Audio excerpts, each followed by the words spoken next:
Hello नमस्कार साथियों, स्वागत है आप सभी का एसएससी इंस्पेक्टर के इस ऑनलाइन क्लास में। मैं हूं आपके साथ राजेश।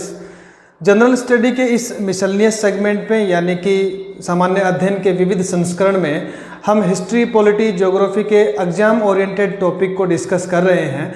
आज हमारा जो टॉपिक है वो है एटमॉस्फेयर ऑफ अर्थ, पृथ्वी का वायुमंडल। इसमें हम ये जानेंगे कि how the origin of atmosphere, पृथ्वी का जो उत्पत्ति है वायुमंडल का वो कैसे हुआ। What is the composition of atmosphere, वातावरण जो है वायुमंडल वो बना किस किस चीज से है। And what is the structure of atmosphere, वायुमंडल जो है उसकी बनावट किस प्रकार लेयर्स में है। ये सभी चीज़ों पे हम डिस्कस करेंगे। बहुत इंटरेस्टिंग सेशन है आपके लिए आज ये, तो बने रहिए। आप कॉपी पेन निकाल लीजिए। फर्स्ट ऑफ ऑल आप जान लीजिए हमारे पास जो पृथ्वी का वायुमंडल है वो बना किससे है। फुल ऑफ गैसेज, गैसों का आवरण। बहुत सारी गैसें मिलकर क्या करती हैं, वायुमंडल का निर्माण करती हैं। ठीक है, पहली बात ये। और उसमें आपको ये समझना है नेक्स्ट कि आखिर ये जो वायुमंडल है ये पृथ्वी पे टिका हुआ क्यों है। तो इंपॉर्टेंट क्वेश्चन है, गुरुत्वाकर्षण बल के कारण जो है ये वायुमंडल पृथ्वी पे टिका हुआ है। गैसेज सारी की सारी पृथ्वी पे स्थिर क्यों है, किसके कारण है, एटमॉस्फेयर के कारण। तो सबसे पहले हमें ये समझना है कि वायुमंडल की उत्पत्ति से पहले अर्थ की उत्पत्ति हुई, पृथ्वी की उत्पत्ति हुई। तो अर्थ का जो ओरिजिन है वो कैसे हुआ, इसको समझने के लिए हमें थोड़ा सोलर सिस्टम के बारे में जानना है। सोलर सिस्टम में आप देखेंगे तो सबसे पहले जिस पार्टिकल, जिस मटेरियल को बना वो मटेरियल गैसेज की फॉर्म में था। सारा का सारा जो मटेरियल है वो इस तरह गैसेज की फॉर्म में था। और ये जो गैसेज हैं इसके अंदर हीट थी और हीट की वजह से ये पूरा का पूरा जो मटेरियल है ये मोशन में आ गया, गति करने लगा। ये मोशन में आ गया और गति करने लगा, और गति करने के बाद इसने एक डिस्क का रूप ले लिया। इस तरह की डिस्क बन गई। ये सारा मटेरियल है वो इस तरह की डिस्क में बन गया। और ये जो डिस्क जब मोशन कर रही थी, जब गति कर रही थी, तो इसके अंदर एक सेंट्रीफ्यूगल फोर्स, अपसारी केंद्रीय जो बल जिसको अपन बोलते हैं, किसी भी रोटेट करने वाली चीज के जो ऑब्जेक्ट के जो बाहर की ओर जो बल लगता है उसकी वजह से ये सारा का सारा जो डिस्क है गैसेज का ये इस तरह के छल्लों में विभाजित हो गया। इस तरह के छल्लों में विभाजित हो गया और ये गैसेज अब इस तरह की रिंग्स में क्या करने लगी, रिंग्स में मोशन में करने लगी। और धीरे धीरे फिर ये गैसें कंडेंस होने लगी, संगठित होने लगी। और संगठित होने की वजह से ये सॉलिड पार्ट बन गए जिनको हम इन 8 रिंग्स में 8 ग्रह बोलते हैं। ओके, तो इन 8 ग्रहों में से पृथ्वी भी क्या है, एक ग्रह है। ये बात हमें समझनी है। और इसके साथ ही आपको ये बात ध्यान रखनी है कि जब गैसेज की फॉर्म में थे पहले अर्थ का ये वाला रिंग यहाँ पे, फिर धीरे धीरे क्या होने लगा, ये सॉलिड होने लगा। ठीक है, तो इस तरह से अर्थ का ओरिजिन हुआ सोलर सिस्टम से। जिस तरह से ये 8 ग्रह बने हैं उसमें पृथ्वी भी बनी है, इसी प्रकार के पार्टिकल से गैसेज की फॉर्म में। अब हम इसमें जानते हैं कि वायुमंडल इस पे कैसे आया। ओके, तो नेक्स्ट हम इस पे समझेंगे कि पृथ्वी के बनने के बाद वायुमंडल कैसे बना। वायुमंडल की उत्पत्ति, ओरिजिन ऑफ एटमॉस्फेयर। तो आपने ये पढ़ा कि अर्थ है पहले क्या था, गैस का गोला। ठीक है, गैसेज थी और उसके साथ क्या थी, हीट भी बहुत ज्यादा थी। ठीक है, गैसेज थी और गैसेज के साथ क्या थी, हीट थी। ओके, ये बात आपको समझनी है। तो पहले पृथ्वी गैसीय फॉर्म में थी। अब जब गैसीय फॉर्म में पृथ्वी रोटेट कर रही थी अपने उस रिंग में, तो वो धीरे धीरे क्या हुआ, उससे दो सेंट्रीफ्यूगल फोर्स के कारण, कौन से फोर्स के कारण, सेंट्रीफ्यूगल फोर्स के कारण, केंद्रापसारी बल जो है उसके कारण उसकी बहुत सारी गैसें उससे बाहर निकल गई। ठीक है ना। जैसे मान लीजिए ये जो सेंट्रीफ्यूगल फोर्स है, ये सेंट्रीफ्यूगल फोर्स है। सेंट्रीफ्यूगल फोर्स लगता है हमेशा बाहर की ओर। यदि कोई भी चीज क्या कर रही है, रोटेट कर रही है, तो बाहर की ओर फोर्स लगता है।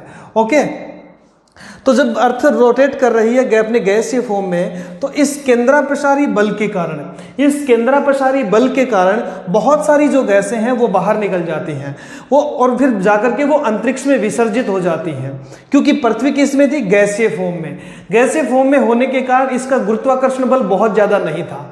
लेकिन जैसे जैसे पृथ्वी ठंडी हुई, ये जो गर्म गैसें थी ये ठंडी हुई, सॉलिड हुई अर्थ, तो इसका ग्रेविटेशनल फोर्स बढ़ गया। कौन सा फोर्स, ग्रेविटेशनल फोर्स बढ़ गया। अब गैसें जो इससे बाहर निकल के अंतरिक्ष में जा रही थी वो गैसें अब इसके ऊपर क्या होने लगी, स्थिर होने लगी और वायुमंडल का निर्माण हुआ अर्थ के ऊपर। ओके, तो ये बात आपको समझनी है कि पहले जो गैस थी वो एक गर्म गैसों का छल्ला थी और वो जो गर्म गैसें थी वो मोशन में थी, और जब अर्थ मोशन में थी तो जो बाहर की ओर जो बल लगता है किसी भी घूमती हुई चीज के, तो उसमें आपको वो गैसें भी क्या निकल रही थी, केंद्रापसारी बल के कारण बाहर निकल रही थी और वो अंतरिक्ष में चली जाती थी। लेकिन गैसीय फॉर्म से जब अर्थ ठंडी हुई, गैसीय फॉर्म से जब अर्थ ठंडी हुई तो इसका ग्रेविटेशनल फोर्स बढ़ा। फिर ये जितने भी हाइड्रोजन व हीलियम गैसें थी ये अंतरिक्ष में विसर्जित नहीं हुई, गुरुत्वाकर्षण बल के कारण क्या होने लगी, पृथ्वी पे टिकने लगी। तो इस तरह से वायुमंडल की उत्पत्ति हुई अर्थ पे। दूसरा एक और कारण था, गुरुत्वाकर्षण बल के साथ साथ और भी फैक्टर थे जिसके कारण ये जो गैसें हैं ये अंतरिक्ष में जाने की बजाय पृथ्वी पे टिके रही। हम उसका आने वाली जो स्लाइड्स है उसमें डिस्कस करेंगे।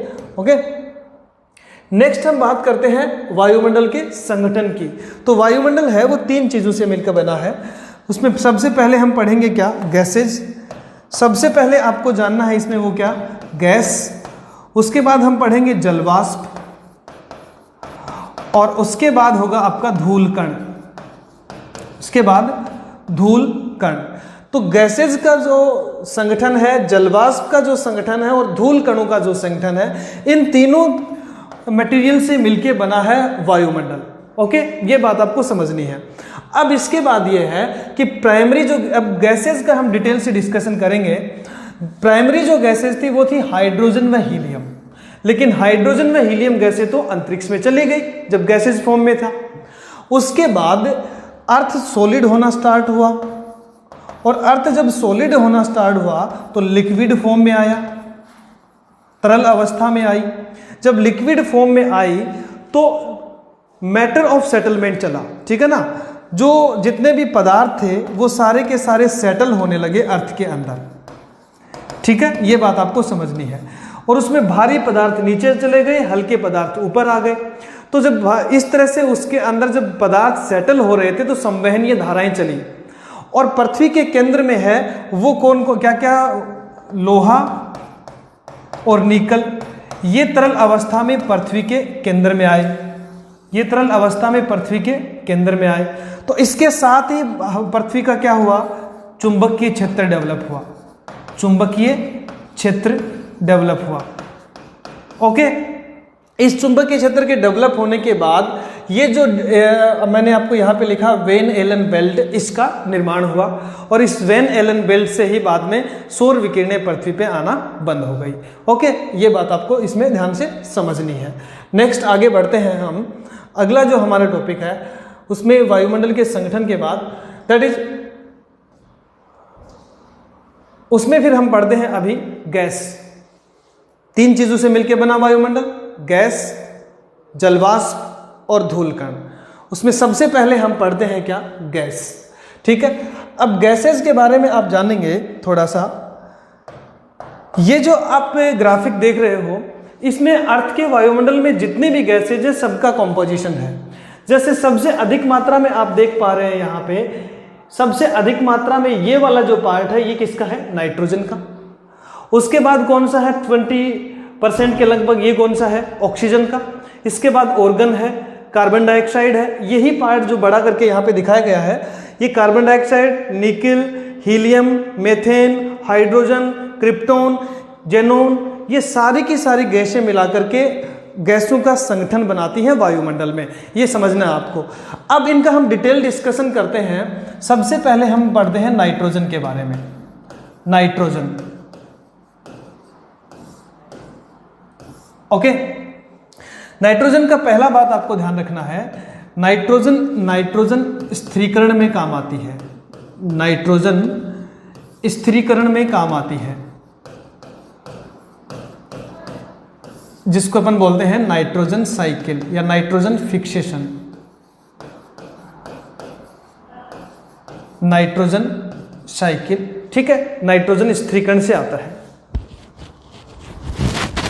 अब ये जानिए कि नाइट्रोजन 78% ही बनी रहती है, अनचेंज्ड रहती है, बहुत ज़्यादा बदलती नहीं है। ऐसा क्यों होता है?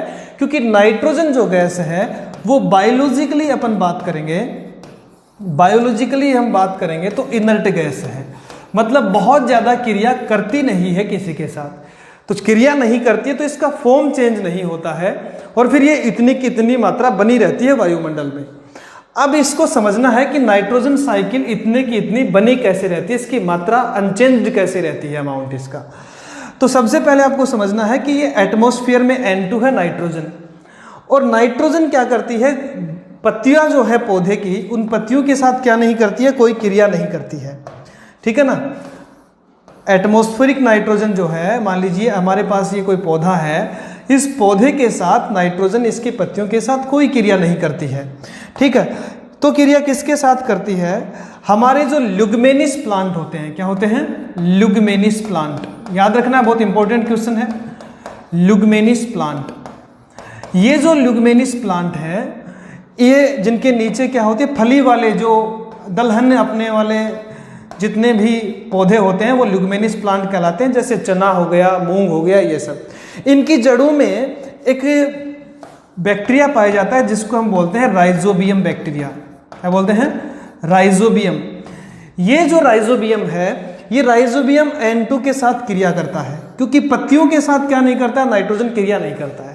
ल्यूगमेनिस प्लांट, कौन से पौधे, ल्यूगमेनिस प्लांट जो है, इनके साथ क्रिया करता है, इनकी जड़ों में जो राइजोबियम बैक्टीरिया पाया जाता है उसको, ठीक है। तो इसको आप एक ऐसे समझना है, इस नाइट्रोजन स्थिरीकरण को, कि ये जब नाइट्रोजन इस राइजोबियम बैक्टीरिया से क्रिया करता है तो इसका, इस बैक्टीरिया के कारण हो जाता है अमोनिफिकेशन, इसका क्या बनता है, अमोनिया बन जाता है, ठीक है। अब इसका अमोनिया बन गया, अब ये फिक्स हो गया मिट्टी में इस राइजोबियम के साथ। अब इस अमोनिफिकेशन का, अमोनिया का क्रिया होकर के इसका नाइट्रिफिकेशन हो जाता है, मतलब इसमें NO2 और NO3, ठीक है ना। तो ये क्या हो गया, इसमें नाइट्राइट और नाइट्रेट, इस अमोनिया से क्या हम नाइट्रिफिकेशन के द्वारा क्या बन जाते हैं, नाइट्राइट और नाइट्रेट। ये इस तरह से अमोनिया बना बैक्टीरिया के कारण, फिर नाइट्रोट और नाइट्रेट बना, और अब क्या हुआ, अब ये प्लांट में जाने लगा, और इन पादपों में इसने किसका निर्माण किया, प्रोटीन का निर्माण किया। किसका निर्माण किया, प्रोटीन का निर्माण किया, ठीक है। तो प्रोटीन का निर्माण नाइट्रोजन ने किया पादपों में, और पादपों को किसने यूज किया, अब ये यूजफुल फॉर्म में आ गया नाइट्रोजन। अब पादपों को यूज किया किसने, मानव ने, और वो मानव के शरीर में गया, और उसके बाद वो यूरिया के साथ मानव उत्सर्जन तंत्र के मध्य से क्या होता है, वो बाहर निकल जाता है, और फिर किस में आ जाता है, एटमॉस्फेयर में आता है। तो ये साइकिल चलता रहता है, नाइट्रोजन एटमॉस्फेयर से आता है, राइजोबियम से क्रिया करता है, अमोनिया बनता है, अमोनिया से फिर नाइट्रेट और नाइट्राइट बनते हैं, नाइट्रिफिकेशन होता है, फिर ये हमारे शरीर में जाता है, और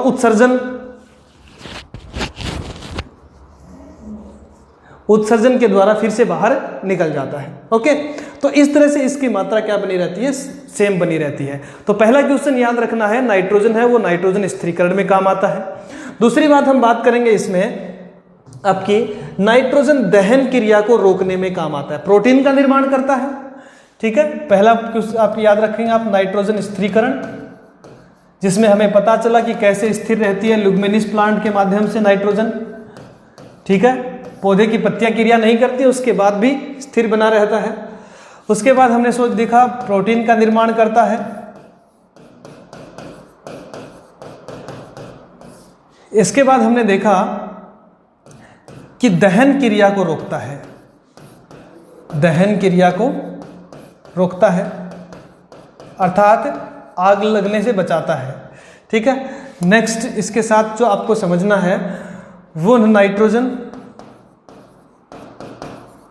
का जो कारण है उसकी वजह से ही कौन सी वर्षा होती है, अम्लीय वर्षा होती है, क्योंकि ये नाइट्रेट और नाइट्राइट जो मैंने बताए फिक्सेशन में, ये पानी के साथ मिलकर के फिर अम्लीय वर्षा करते हैं, ठीक है।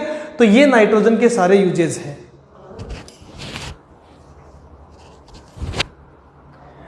नेक्स्ट हम अगली जो गैस पढ़ते हैं उसमें है आपका कार्बन डाइऑक्साइड। अगली जो गैस है उसमें हम पढ़ेंगे कार्बन डाइऑक्साइड। कार्बन डाइऑक्साइड जो गैस है वो एक हैवी गैस है, भारी गैस है, ठीक है। ओके। और एक बात ये जान लीजिए, जितनी भी हैवी गैस हैं पृथ्वी पे, वो पृथ्वी से 100 किलोमीटर की ऊंचाई तक अपन जाते हैं, तो 99% जो हैवी गैसेज हैं, 99% जो हैवी गैसेज हैं वो कहाँ पे हैं? 100 किलोमीटर की ऊंचाई तक है। यहाँ पे एक लाइन आती है, ज्योग्राफिस्ट थे जिनका नाम था कार्मन, क्या नाम था? कार्मन लाइन बोलते हैं इसको। इस कार्मन लाइन के ऊपर जो है वो कौन सी है? लाइट गैसेज है, और इसके नीचे हैं सारी की सारी हैवी गैसेज।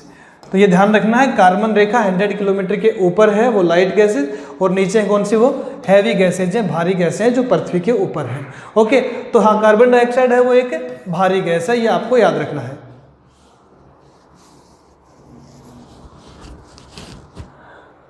अगला जो इसमें आपको समझना है, कार्बन डाइऑक्साइड, उसके ग्लोबल वार्मिंग जो है, वैश्विक तापमान, ग्लोबल वार्मिंग है वैश्विक तापमान, इस वैश्विक तापमान के लिए रिस्पॉन्सिबल है कार्बन डाइऑक्साइड गैस।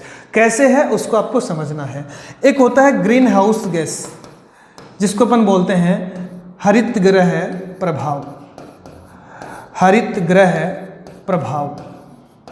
इसको समझिए, ये ग्रीन हाउस गैसेज जो है, ये ग्लोबल वार्मिंग जो है, इन दोनों का आपस में क्या रिलेशन है, इसको समझने के लिए पहले आप थोड़ा सा एक डायग्राम समझ लीजिए कि मान लीजिए आपके पास ये अर्थ है, यहाँ पे हम अर्थ बनाते हैं, ठीक है। अर्थ से ऊपर जाएंगे हम, और ये कार्बन डाइऑक्साइड की क्या है? लेयर की बनी हुई है। ओके, अब ऊपर यहाँ पे क्या है? सूरज है, ठीक है। अब होता क्या है कि सूरज से किरणें आती हैं, सोलर रेडिएशंस, ठीक है। ये सोलर रेडिएशंस आती हैं, कार्बन डाइऑक्साइड को पार करती हैं लेयर को, और ये अर्थ पे आ गई। सूरज से जो ये किरणें आ रही हैं, सौर विकिरण जिसको अपन बोलते हैं, सोलर रेडिएशन, ये सोलर रेडिएशन, इनका कोई भी तरंग है इस तरह से चलती है, और इन तरंगों में दो ये एल्टीट्यूड है, इनके बीच का ये वाला जो जगह है, इसके बीच का ये वाला जो जगह है, इसको अपन बोलते हैं क्या? वेवलेंथ, अर्थात तरंग दैर्घ्य, ठीक है, जिसको लैम्डा से हम डिनोट करते हैं। ये तरंग दैर्घ्य होता है, ये क्या होता है? इसमें छोटा होता है, ठीक है ना। वेवलेंथ का मान ज़्यादा कम होता है, जिसकी वजह से क्या होता है, ये सारे के सारी जो सौर विकिरणें हैं, ये बहुत स्पीड से आती हैं, ठीक है ना, ये बहुत स्पीड से आती हैं, अर्थ में आती है, फिर हीट के रूप में क्या होती है? ये वापिस क्या होती है? पृथ्वी से जाती है। अब इनकी स्पीड क्या हो गई? कम हो गई। इन किरणों की स्पीड क्या हो गई? अब कम हो गई, जिसकी वजह से ये कार्बन डाइऑक्साइड की इस लेयर को क्या नहीं कर पाती है? पार नहीं कर पाती है।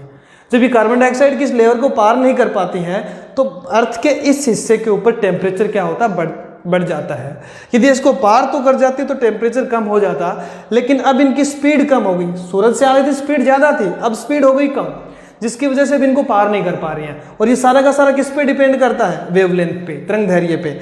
इसके दो ये जो तरंग ऐसे चलती है, इनके बीच का जो ये वाला जो स्पेस आप देख रहे हो एल्टीट्यूड्स के, ये होता है, ठीक है, ये समझने आपको।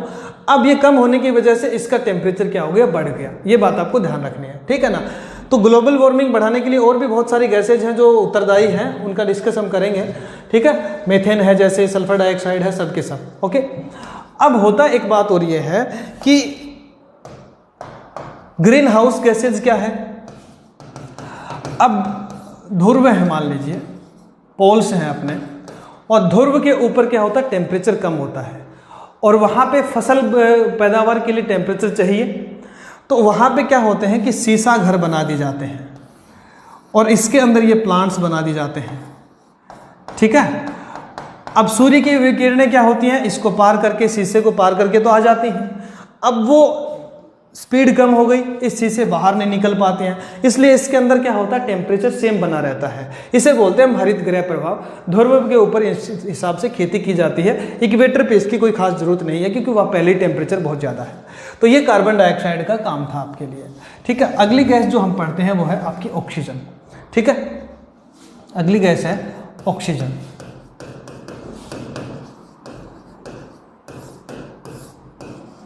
ठीक है, ऑक्सीजन की पहली बात तो क्या है, श्वास लेने में काम आती है, जीवनदायिनी गैस होती है, ठीक है। उसके बाद दूसरी बात क्या है, देती कैसे, कार्बन डाइऑक्साइड से क्या बनाती है, प्रकाश संश्लेषण से बनती है वनस्पतियों द्वारा। किससे, प्रकाश संश्लेषण से। पहली बार कैसे बनी ऑक्सीजन गैस, ये भी हम जानेंगे। पहली बार के लिए जो रेस्पॉन्सिबल है उसको अपन बोलते हैं फोटोलिसिस, क्योंकि कार्बन डाइऑक्साइड तो वोल्केन से बाहर निकल आई थी, ज्वालामुखी से निकली थी, और जलवाष्प भी निकला था, तो H2O भी निकला था। अब बहुत ज़्यादा टेम्परेचर होने से क्या हुआ, ये जलवाष्प भी आपका टूट गया, ये आपका किस में हो गया, इस तरह से टूट गया, ठीक है। और उसके बाद जो कार्बन डाइऑक्साइड है आपका, वो भी कैसे टूट गया, इस तरह से टूट गया। तो ऑक्सीजन अलग होता गया, और दो ऑक्सीजन के मॉलिक्यूल बन के क्या हो गए, फिर ऑक्सीजन मिल गया, ठीक है ना। ये बात आपको समझनी है, कार्बन डाइऑक्साइड टूट गया टेम्परेचर की वजह से, ठीक है। अब ये ऑक्सीजन अलग हो गया, अब ऑक्सीजन मिलकर के दो क्या बन गया, ये O2 बना लिया इन्होंने, ठीक है। तो इस तरह से ऑक्सीजन का निर्माण हुआ, फोटोलिसिस, मतलब प्रकाश जब आया, जब ज़्यादा सोलर विकिरण आई, कार्बन डाइऑक्साइड टूटा और एक ऑक्सीजन अलग हो गया, दो ऑक्सीजन मिलकर के O2 बन गया, ठीक है ना। ये बात आपको समझनी है। तो इस तरह से प्रकाश संश्लेषण फोटोलाइसिस से ऑक्सीजन का निर्माण हुआ। और ऑक्सीजन की पहली बात, खास बात यह है कि आग लगने के लिए अर्थात दहन के लिए कौन सी गैस आवश्यक है, तो जलाने के लिए, कंबस्टन के लिए ऑक्सीजन गैस है, वही आपके लिए जरूरी है, ठीक है। तो ये ऑक्सीजन के बारे में हमें पढ़ना है। तो ये कुछ इंपॉर्टेंट गैसें थी, ओके। उसके बाद ऑर्गन गैस है, ऑर्गन गैस एक अकीर्य गैस है। उसके बाद बहुत सारी गैसें हैं जो वेरिएबल है, जो बदलती रहती हैं एक फॉर्म से दूसरी फॉर्म पे, ठीक है। अगला जो हमारा संगठन आता है, मैंने आपको बताया गैसेज के बाद दूसरी चीज़ जो हमारी आती है वो है आपका जलवाष्प। अब की बार आपको समझना है किसके बारे में, जलवाष्प के बारे में। जलवाष्प के बारे में एक बात याद रखेंगे, जलवाष्प में गुप्त उष्मा होती है। कौन सी उष्मा होती है, गुप्त उष्मा। अब लेटेंट हीट जिसको अपन बोलते हैं, लेटेंट हीट को समझ लीजिए पहले थोड़ा सा, ठीक है।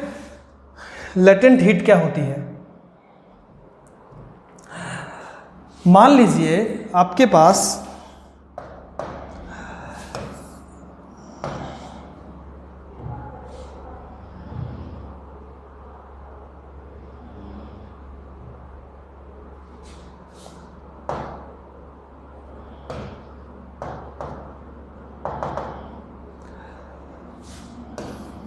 हमारे पास ये एक पानी है,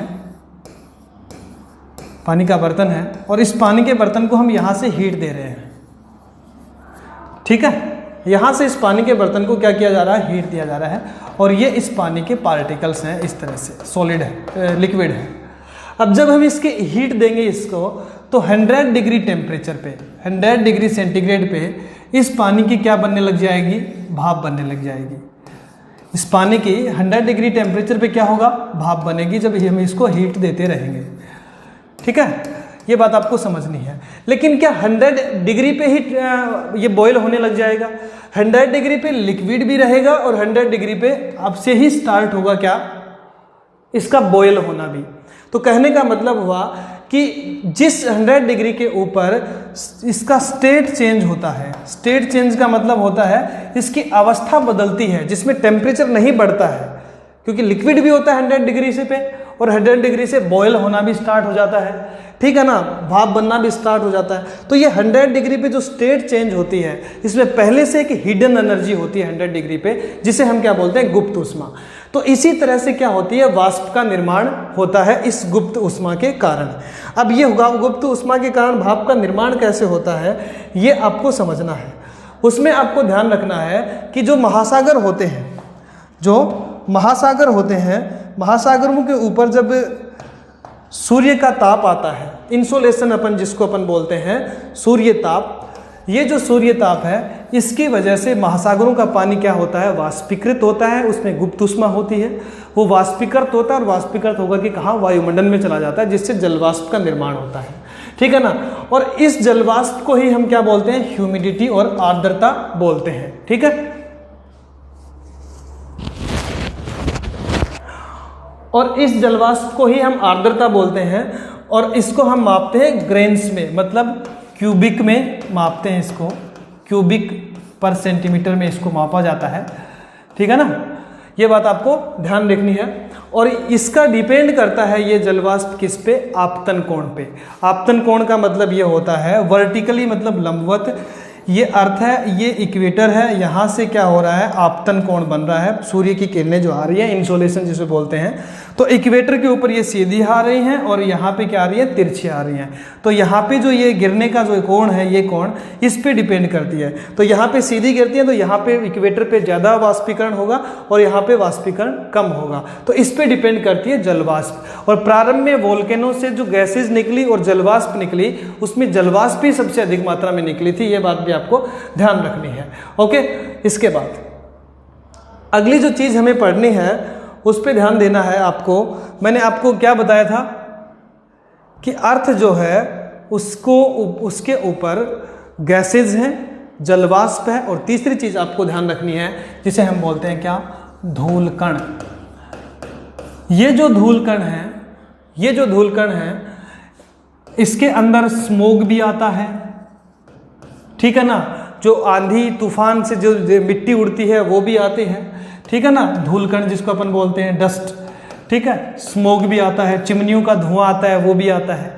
तो पहली बात तो ये धूल कण किस में सहायक होते हैं, एक तो आपको याद रखना है इसके अंदर है स्कैटरिंग जिसको अपन बोलते हैं, कहने का मतलब आकाश का रंग नीला दिखाई देना।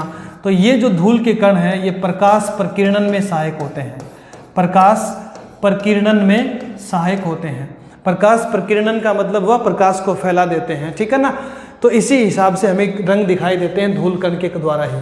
अगली बात आपको जो ध्यान रखनी है वो, इसको हम बोलते हैं हाइड्रोस्कोपिक, हाइड्रोस्कोपिक न्यूक्लियाई।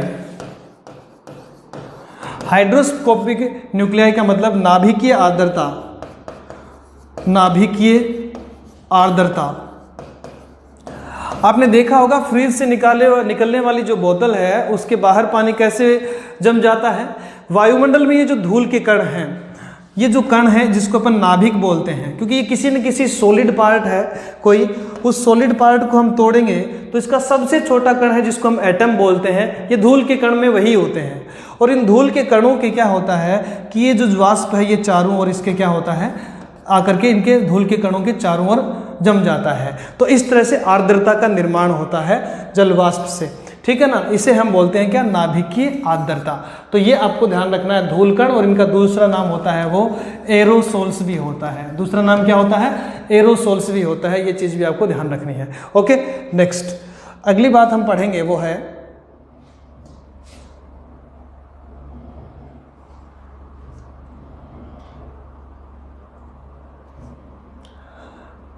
इसके बाद आगे हम पढ़ेंगे अर्थ जो है उसकी टोटल स्ट्रक्चर कितनी है, उसकी सतह कितनी है, बनावट।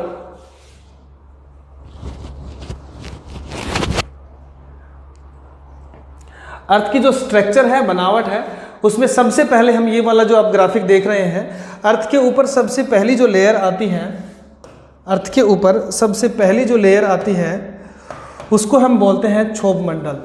उस लेयर को बोला जाता है क्या, क्षोभ मंडल। थोड़ा सा बड़ा करके देख लीजिए, ठीक है। यह है आपका क्षोभ मंडल। वायुमंडल की सबसे निचली परत जो है, इसकी ध्रुव के ऊपर, इक्वेटर से यदि हम यहाँ से मापेंगे वायुमंडल के, तो यहाँ से इसकी जो लंबाई है, ऊंचाई है वो 18 किलोमीटर, और ध्रुव जो है ये वाला जो पार्ट है, यहाँ से इसकी ऊंचाई है वो कितनी है, 8 किलोमीटर। तो पृथ्वी की सबसे निचली परत है, क्वेश्चन पूछा जाए तो आंसर क्या होगा, ट्रोपोस्फियर, 8 मीटर और 18 किलोमीटर इक्वेटर से। यहाँ से जो बीच की 0 डिग्री है जो पृथ्वी को 2 भागों में बांटती है, और ध्रुव से कितनी है, 8 किलोमीटर। ये बात आपको ध्यान रखनी है। अगली बात आपको इसमें ध्यान रखनी है, संवहनीय धाराएं जिनको अपन बोलते हैं जेट स्ट्रीम। क्या बोलते हैं, जेट स्ट्रीम। अर्थात वायुमंडल में, क्षोभ मंडल में जो पश्चिम से पूर्व की ओर, पश्चिम से पूर्व की ओर जो धाराएं चलती हैं, ये मान लीजिए अर्थ है, वायुमंडल है, और इसमें ये जो क्षोभ मंडल है इसमें पश्चिम से पूर्व की ओर, पश्चिम से पूर्व की ओर इस वाले भाग पे जो भी धाराएं चलती हैं उसको हम बोलते हैं जेट स्ट्रीम, संवहनीय धाराएं, और इसी वजह से क्या होती है, बारिश होने के लिए उत्तरदायी होती है ये। तो ये बात रखनी है, इसमें संवहनीय धाराएं होती हैं। अगली बात आपको इसमें याद रखनी है तापमान ह्रास दर। जो जो क्षोभ मंडल में हम जाते हैं ऊपर की ओर, तो 165 मीटर की ऊंचाई पर 165 मीटर की ऊंचाई पर 1 डिग्री सेंटीग्रेड तापमान कम हो जाता है। 1 डिग्री सेंटीग्रेड तापमान कम होता है, इसे हम बोलते हैं तापमान ह्रास दर या टेम्परेचर लैप्स रेट इसे, ठीक है ना। तो तापमान कम होता जाता है, तो जैसे जैसे पृथ्वी पे नीचे से जलवाष्प जाती है तो ऊपर टेम्परेचर कम होने की वजह से वो जलवाष्प संघनित हो जाती है, उसका प्रेसिपिटेशन हो जाता है, वर्षण होता है, और वही बादलों का निर्माण करती है फिर बाद में, ठीक है। और उसके बाद ये इसके ऊपर वाला जो पार्ट है वो समताप मंडल है, इसके बीच में एक क्षोभ सीमा आती है जहाँ पे तापमान फिर स्थिर होने लग जाता है, ठीक है।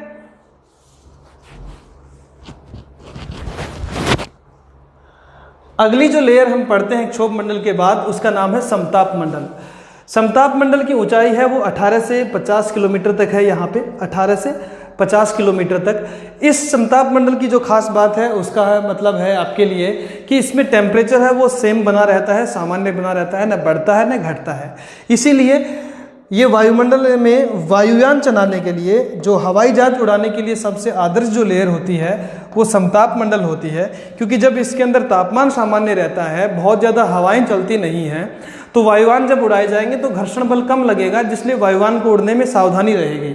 तो इसलिए इस पे स्ट्रेटोस्फीयर में वायुयान उड़ाए जाते हैं। आपको पता है कि टेम्परेचर कम होता है किसमें, क्षोभ मंडल में, इस तरह से, ठीक है। लेकिन समताप मंडल में धीरे धीरे टेम्परेचर फिर बढ़ने लग जाता है। इसको अपन बोलते हैं थर्मल इन्वर्जन, अर्थात तापीय विलोमता, ये आगे बढ़ने लग जाता है। उसके बाद अगला जो बात आपको याद रखना है, इसी समताप मंडल में 20 से 35 किलोमीटर तक 20 से 35 किलोमीटर तक एक मंडल और पाया जाता है जहाँ पे ओजोन गैस पाई जाती है। ओजोन गैस पाई जाती है, और ये ओजोन गैस क्या करती है, सूर्य से आने वाली जो अल्ट्रावायलेट रेज होती हैं, ये जो अल्ट्रावायलेट रेज होती हैं, इनको क्या कर लेती है, रिफ्लेक्ट करके वापस भेज देती है। लेकिन जो ज़्यादा कार्बन डाइऑक्साइड, मेथेन जो गैस होती हैं, जो ग्रीन हाउस गैसेज होती हैं, वो गैसेज इस ओजोन का फॉर्मूला O3 होता है, इसको O2O इस तरह से तोड़ देती हैं। इस तरह से जब ये तोड़ देती हैं तो यहाँ पे क्या होता है, एक छेद बन जाता है ओजोन लेयर में। तो सौर विकिरणें जो अल्ट्रावायलेट रेज है फिर वो सीधे पृथ्वी पे आती हैं, जो हमारे लिए बहुत हानिकारक है। अमेरिका की जो नासा कंपनी है, उस नासा ने इस बारे में अध्ययन किया है, ऑर्गेनाइजेशन ने, कि किस तरह से सबसे पहले कि ओजोन लेयर में इन carbon dioxide, carbon monoxide, sulphur dioxide, methane से एक छेद हो रहा है, जिसमें ओजोन है वो अपने पार्टिकल्स में टूट रही है, जिसकी वजह से क्या हो रहा है, मतलब अल्ट्रावायलेट है वो पृथ्वी के ऊपर आ रही है, जिससे तापमान बढ़ रहा है। तो ओजोन मंडल है वो भी समताप मंडल का ही हिस्सा है। मध्य मंडल की बात करते हैं। इसके बाद अगला जो अपना इम्पोर्टेंट जो लेयर है उसमें आती है आपकी मध्य मंडल, मीजोस्फीयर। ये जो मीजोस्फीयर है, इसमें आपको बात समझनी है कि मीजोस्फीयर है, ये वाला जो पार्ट है आपका, इस पार्ट में मीजोस्फीयर में फिर से टेम्परेचर क्या होता है, कम होने लग जाता है, और वो -100 डिग्री तक पहुंच जाता है। ये बात भी आपको ध्यान रखनी है। और उल्कापिंड जितने भी होते हैं, जितने भी उल्कापिंड होते हैं, जो टूटते हुए तारे हैं, उल्कापिंड हैं, वो सारे के सारे इसके अंदर जो कण पाई जाती है, जो सघनता पाई जाती है, उनके घर्षण बल से वो यहीं आगे खत्म हो जाते हैं और वो पृथ्वी तक नहीं पहुंचते हैं। तो उल्का पिंडों को रोकने के लिए मध्य मंडल सहायक है। यानी कि हम लगभग मध्य भाग में पहुंच गए हैं वायुमंडल के, और इस मध्य भाग में मेन बात ये है आपको, इसमें टेम्परेचर है वो फिर से कम हो जाता है और -100 डिग्री तक पहुँच जाता है। ये बात आपको ध्यान रखनी है। अगली जो लेयर है इसकी, आपकी वायुमंडल की अगली लेयर पे हम बात करते हैं, दैट इज आयन मंडल। उसका मतलब है आपके लिए आयन मंडल। आयन मंडल में हम बात करेंगे इस चीज की कि अर्थ का जो ऊपर वाला पार्ट है आयन मंडल, अर्थ ये आप देख रहे हैं कि जब कभी भी हम नीचे जो रेडियो स्टेशंस होते हैं, उन रेडियो स्टेशन से जो भी किरणें छोड़ी जाती हैं, इसमें आयंस पाए जाते हैं। नाइट्रोजन के आयंस पाए जाते हैं, नाइट्रोजन के आयंस पाए जाते हैं, हाइड्रोजन के आयंस पाए जाते हैं, ऑक्सीजन के आयंस पाए जाते हैं। ये जो रेडियो तरंगे आती हैं, ये जो चार्ज्ड होते हैं, आयंस होते हैं, इनसे टकरा करके रेडियो तरंगे वापस कहाँ भेज दी जाती हैं? पृथ्वी पे भेज दी जाती हैं। और यहाँ पे ऊपर हम जो संचार का जो काम है वो हमारा इसी आयनोस्फीयर के कारण चलता है। ठीक है, तो संचार उपग्रह इसी में छोड़े जाते हैं, ये बात आपको ध्यान रखनी है।